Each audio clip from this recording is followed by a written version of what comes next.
banal na Espiritu, Panginoon, sa aming kalagitnaan upang maunawaan namin bawat salita mo, Panginoon, sa gabi. Maraming salamat, pumingin ka sa pangalan ng Panginoon Jesus. Amen. Amen. Amen. Praise the Lord. Hindi magtatagal, buksan natin ang ating mga Bible sa James chapter 4.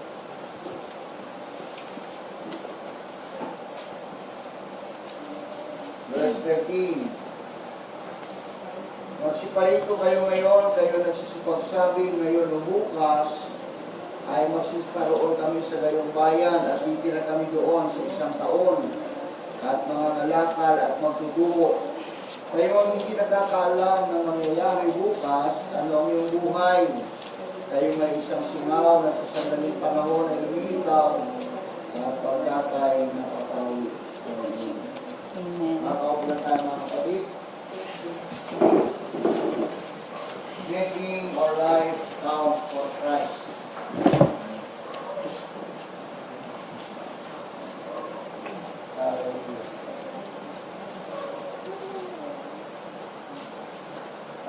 Mapabilang daw mga kapatid ang ating buhay sa ating Panginoong Kristo. Kasi sabi nga, ang buhay mga kapatid ay napakaindi lang in light of eternity mga kapatid. So, binigyan tayo ng Diyos ng panahon. Binigyan tayo ng oras ng ating Panginoon para mabuhay sa mundo ito. Amen. Amen. Binigyan tayo ng panahon, binigyan tayo ng oras para mabuhay sa mundo ito mga kapatid. At bawat isa sa atin ay mayroong hawak-hawak na responsibilidad. Bawat isa sa atin, mga kapatid ko, ano yung ating pwedeng gawin sa ating buhay. Ang buhay mo ba, invest mo, mga kapatid, sa kawalan, o ang buhay mo, invest mo, mga kapatid, sa kabutihan, o ang buhay mo, invest mo, mga kapatid ko, para mapabilang kay Kristo, mga kapatid. Ang desisyon, ang importante desisyon, mga kapatid, ay nasa bawat isa sa atin. Sa bawat mananampalataya, mga kapatid, kung paano natin i-invest ang ating buhay. Kasi sabi nga buhay natin, napakaikli lang, in light of eternity, mga kapatid. Hallelujah, napakaikli lang daw ito, mga kapatid. Kaya sabi ni James, ano ba ang buhay? Ano ba raw, mga kapatid ko, ang buhay? Sabi nga, it lives and it goes. Hallelujah, ang buhay. Kaya nga, ang tao, sa ngayon lahat ng tao, ito man ay believers o non-believers, mga kapatid, siyang mayroong akda ng kanyang buhay, siyang mayroong plano ng kanyang buhay, mga kapatid, kung paano niya in-invest ang kanyang buhay, hallelujah, sa panahon ito. Amen ba, mga kapatid? May kinig ba tayo, mga kapatid? Malapangan muna natin. Hallelujah. So, meron pong nilalayo ng Panginoon sa bawat tao, meron nilalayo ng Panginoon sa bawat isa, mga kapatid, na gusto niya na makabilang talaga tayo, hallelujah, sa buhay nito, na siyang napakahalaga, mga kapatid, hallelujah, na magiging worth it, magiging karapat-dapat yung buhay natin, yung sarili natin, paano natin magamit, mga kapatid ko, sa harapan ng ating Panginoon. Everyone say amen? Amen. Hallelujah. So, halimbawa lang siguro, mga kapatid ko, ang tao, tatanungin natin yan. Kung ngayon ang buhay mo isang araw na lang, anong gagawin mo? Sa isang araw na yan. Siguro, magpupumahog ka, mga kapatid ko na, pagbuhin ang buhay mo, ayusin ang buhay mo, ayusin mo yung pagkatao mo. Wala ka ibang gagawin, kundi gano'n, mga kapatid, kung isang araw na lang, kasi gano'n naman talaga ang tao, mga kapatid. Habang umikil ang buhay, doon mga kapatid ko, nasusuligap na pagbuhin. Hallelujah.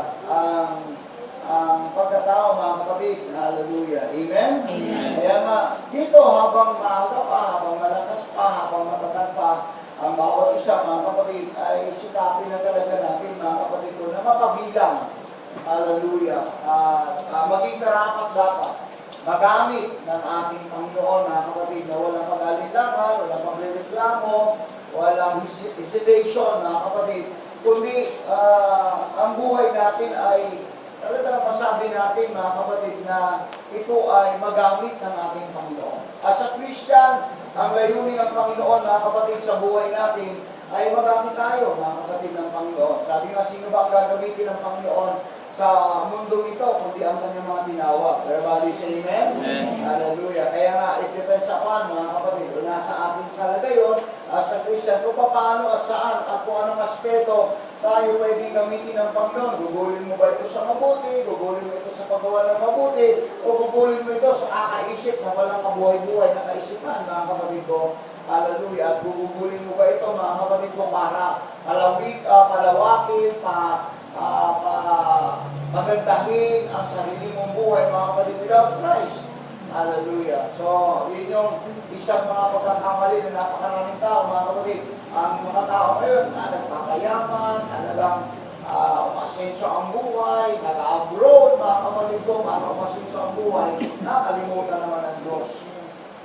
Kaya para sa akin, mga kapatid, hindi ko pinapahalagan yung bagay nila. Pinapahalagan ko, paano ako, mga kapatid, mapabilang, hallelujah, sa mga tinawag ng Panginoong Jesucristo. Kasi nga, ikulit na lang ang buhay.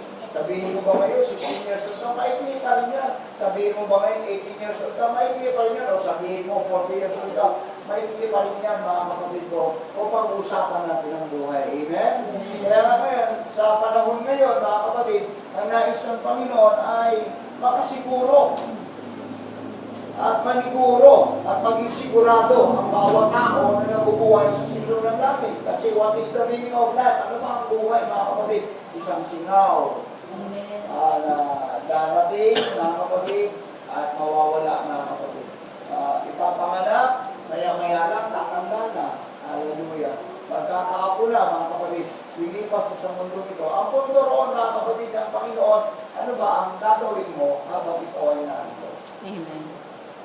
Isipin mo ba, magpayaman ka, magagawin mo na ako para yung mga ako. Para pagdating na ako mayaman, na pagagawa ko na ang pinapagawa ng Panginoon, ay baka hindi mo na magawa. Yes. Diba? Baka huli na ang lahat, diba? Habang may magagawa pa, yun dapat gagawin Yes. ngayon, mga kapatid. Amen? Amen. Kaya, nais ang Panginoon una, mga kapatid, make a deliberate commitment to Him. So, yung commitment, napaka-importante yun, mga kapatid. Ang commitment, napaka-importante. Nandito ka, dahil nag-commit ka, mga kapatid, sa Panginoon. You're serving God. Hallelujah. Kasi nag-commit ka sa Panginoon. Kaya nga sabi ng Romans 12:1, I beseech you therefore, brethren, by the mercies of God, that ye present your body as a living sacrifice, holy and acceptable unto God, which is your reasonable services. Ito yung karapat-dapat na pagsamba na ibigay mo raw ang iyong sarili, mga kapatid, bilang sakripisyo. Ang pagbibigay sa Panginoon, mga kapatid, sakripisyo yun. Amen? Hindi yung ikaw yung may gusto, kundi siya ang may gusto sa buhay mo. Hindi yung ikaw yung namimili, kundi siya ang may gusto sa buhay mo. Amen? Kung saan ka, ang nais na ng Panginoon, makitaan tayo, mga kapatid, na sabi nga, mga kapatid, na ipipresenta raw natin ang ating sarili, kahit na raw mayroong sacrifices, mga kapatid, hallelujah, ang importante maging katanggap-tanggap din. Ito yung karapat-dapat na pagsamba sa Panginoon. So, present your body as a living sacrifice. Means, mga kapatid, ito yung hindi magawa ng tao. Amen. Ito yung hindi magawa ng tao na wala sa Diyos, mga kapatid. Hallelujah. Ang nagagawa lang ng tao, pinipresenta yung kanyang yaman, pinipresenta yung achievement niya, pinipresenta yung katalinuhan niya, pinipresenta yung kagalingan niya, pero yung kanyang sarili, to sacrifice, mga kapatid, hindi niya magawa. Yes. Amen. So yun yung failure ng tao. Amen? Amen. So paano ang tama pabilang, mga kapatid, kay Kristo, kung hindi siya magsasakripisyo? Amen.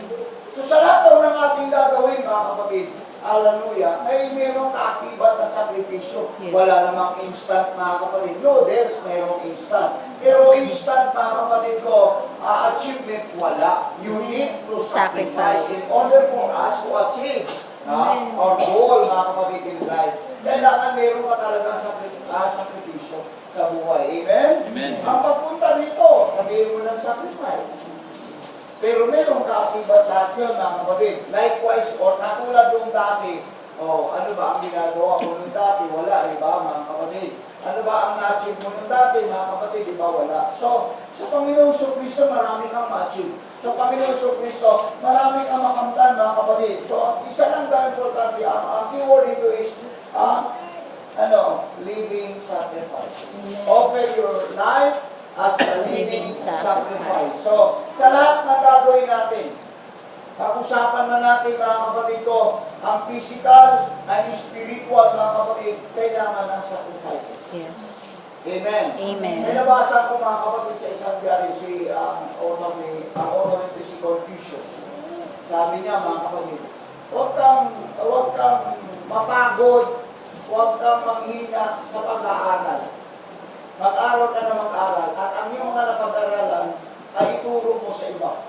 Yan yung kanyang filosofiya ni Confucius, mga kapatid. Turo ka ng turo, huwag ka rin mapagod. Sabi niya, mga kapatid. Huwag ka rin magsawa na magbahagi, huwag ka rin magsawa na magpapakita ng kabutihan. Kasi ikaw rin naman ang makikinabang daw nito. Amen? Ito naman talaga, mga kapatid. Kasi sa buhay natin, mga kapatid, hindi tayo masabi, mga kapatid, na tayo ay counted sa ating Panginoon Jesucristo kung wala sakripisyo. Yes. Amen?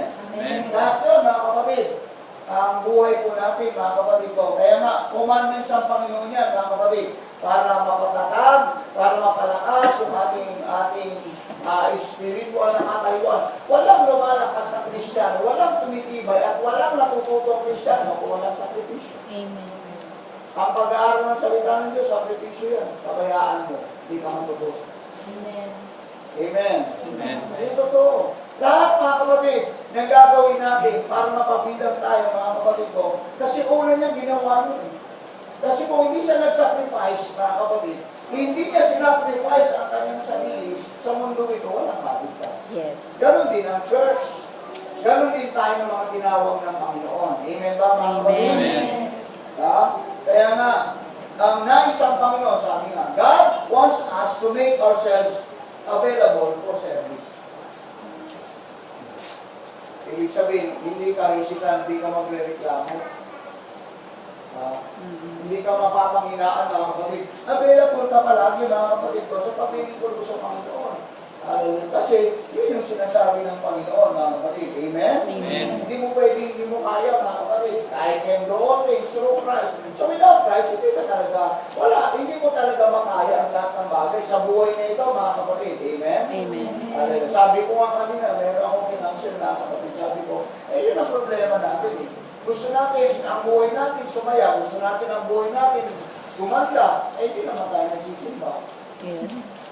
Paano gaganda? Amen. Siyempre, ibahin natin yung wala kang commitment sa Panginoon. Ibahin natin wala kang relasyon sa Panginoon. Wala tayong pakialam doon. Sa mga non-believers, wala tayong pakialam doon dahil hindi naman si Lord ang kanilang sinasambay. Pero sa mga believers, mga kapatid, subukan mo na wala kang commitment sa Panginoon, hindi ka makakaranas, mga kapatid ko, na maayos ang buhay. Amen. Kaya gumugulo ang buhay, mga kapatid. Hallelujah. So, isang kapatid may problema. Yung problema niya, ayaw may suko, napakaliit lang na problema. Alam mo kung anong problema lang? Mga kapatid, para maging maayos ang kanyang buhay, pagpapakumbaba lang, hindi magawa. Hindi magawa.